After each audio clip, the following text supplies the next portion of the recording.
जहेज में खुशियाँ नहीं दी जा सकती। माँ बाप तो सिर्फ दुआएं ही देते हैं। परिंदे अपने पाँव और इंसान अपनी ज़बान की वजह से जाल में फंसते हैं। गुफ्तगू में नरमी इख्तियार करो क्योंकि लहजों का असर अल्फाज से ज़्यादा होता है।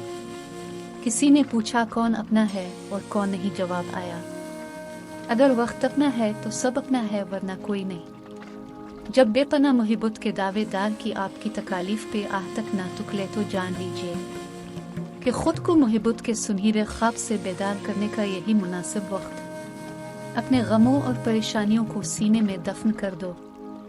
अगर उन्हें चेहरे पे सजाओगे तो कमज़ोर हो जाओगे। अब साल बदलता देख रहे हैं, हमने साल भर लोगों को बदलते देखा है। मुअज़्ज़ज़ बनना चाहते हो तो दूसरों की इज्जत करो क्योंकि ये काम मुअज़्ज़ज़ इंसान ही करता है और यही इंसानियत का कमाल है। जिंदगी की हकीकत जो मिल गया वो बेहतरीन है, जो ना मिल सका इसी में बेहतरी थी।